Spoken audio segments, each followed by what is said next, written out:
আজ এবং আগামী 23শে জুন মনীষী সরণ সাংস্কৃতিক মঞ্চের উদ্যোগে অঙ্কন প্রতিযোগিতা, কুইজ প্রতিযোগিতা যেটা আজ এখানে অনুষ্ঠিত হচ্ছে এই আকাশ লজে।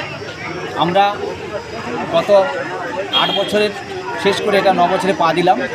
আমরা প্রতি বছরই এই সাংস্কৃতিক অনুষ্ঠান করে আসছি। আমরা মূলত শিক্ষার্থীদের মধ্যে মনীষীদের চর্চাটা বাঁচিয়ে রাখতে চাই, কেন আমরা একটা সংস্কৃতির মধ্যে দিয়ে বড় হয়েছি। সেই সংস্কৃতি থেকে কোথাও যেন আজকে আমরা ছিন্নমূল হয়ে পড়ছি।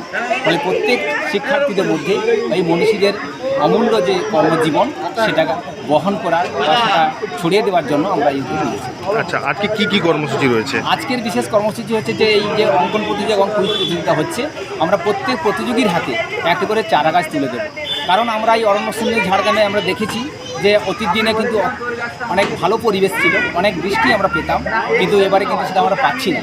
ফলে আমরা এই মঞ্চ ভূমিকা নিয়েছে বা মঞ্চ উদ্যোগ নিয়েছে যে প্রত্যেক শিক্ষার্থীর হাতে যদি আমরা একটা চারা গাছ তুলে দিতে পারি এবং ওই গাছ যদি তারা রক্ষা করে, তাহলে হয়তো বা অরণ্য সুন্দরকে আবার আমরা আগের অবস্থায় ফিরে পাবো। অ্যাকচুয়ালি এর বার্তা বহন করতে যেটা এখন পরিবেশের দূষণ মারাত্মকভাবে থেকেছে।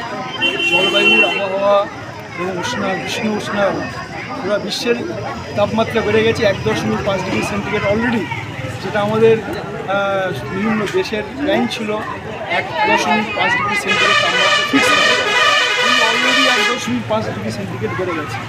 এবারে বিশ্বের সমস্ত দেশের যে সমস্ত রাষ্ট্রনায়কেরা পরিবেশ নিয়ে যারা ভাবছে, তারা বলছে 2 ডিগ্রির বেশি হচ্ছে করা যাবে।